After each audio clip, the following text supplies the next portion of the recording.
Hi friends, welcome back to our channel Shri Sai Satvika vlogs. అందరికీ వినాయక చవితి శుభాకాంక్షలు అండి. వినాయకుడి దగ్గర అయితే మనం ఇంట్లో వినాయకుడు పెట్టుకున్నప్పుడు కొబ్బరికాయలు కొడతాం కదా, పచ్చి కొబ్బరి. ఆ పచ్చి కొబ్బరి, బెల్లము, బియ్యం పిండితో అయితే నేను స్వీట్ తయారు చేస్తున్నానండి. ఇప్పుడు ఇక్కడ ప్లేట్లో కనిపించేటివి అయితే మోదకాలు అంటారు. స్వీట్స్ చాలా బాగుంటాయండి, పిల్లలు కూడా ఇష్టంగా తింటారు. వినాయకుడి దగ్గర నైవేద్యంగా కూడా పెట్టవచ్చు. ఇవి వినాయకుడు కూడా చాలా ఇష్టమైన ప్రసాదం అండి. ఇవైతే చేసుకున్న తర్వాత ఇట్లా వీడియోలో చూస్తున్నట్టుగా ఇడ్లీ కుక్కర్లో కానీ లేకపోతే ఇట్లా రంధ్రాలు ఉన్న ప్లేట్లో కానీ పెట్టి ఉడికించుకోవాలండి. దానికైతే బియ్యం పిండి, కొబ్బరి, పచ్చి కొబ్బరి, బెల్లం అయితే కావాలి. బెల్లం అయితే ఇలా చిన్నగా తురుముకొని గిన్నెలో వేసి కొన్ని నీళ్ళు అయితే వేసుకొని ఆ బెల్లం అయితే మొత్తం కరిగించుకోవాలి.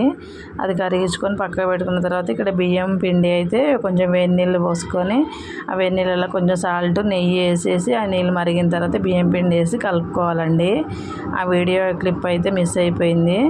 ఇట్లాగే పచ్చి కొబ్బరి ఇలా చిన్నగా ముక్కల్లాగా కట్ చేసుకొని తురిమే దాంతోటైనా తురుముకోవచ్చు, లేకపోతే మెత్తగా మిక్సీ అయినా పట్టుకోవచ్చు అండి. నేనైతే మిక్సీ పట్టాను.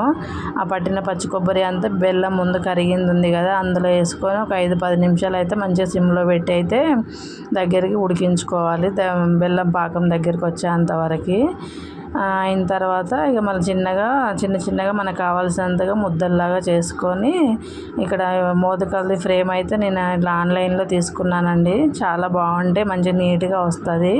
మనం చేయితోటైనా చేసుకోవచ్చు, ఇలా మోదకాల ఫ్రేమ్ తోటైనా చేసుకోవచ్చు.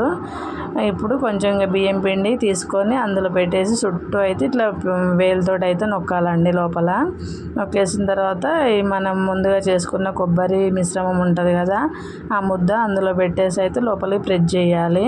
ప్రెస్ చేసిన తర్వాత ఇక వెనకాల మళ్ళీ కొంచెం బియ్యం పిండి తీసుకొని ఆ హోల్ని మొత్తం క్లోజ్ చేసేయాలి. అలాంటి అట్లా చేస్తే ఆ కొబ్బరి మిశ్రమం బయటికి రాకుండా ఉంటుంది. చాలా బాగుంటాయి.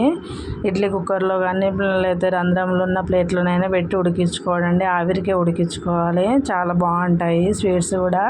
పిల్లలు కూడా కొంచెం డిజైన్గా కనబడతాయి కదా, మంచిగా ఇష్టంగా తింటారండి.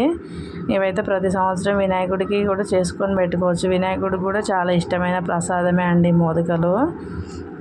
పచ్చి కొబ్బరి, నువ్వులు కూడా వేసి చేసుకోవచ్చు. కాకపోతే నేను నువ్వులు, బెల్లం వేసి చేశానండి. చాలా బాగుంటాయి.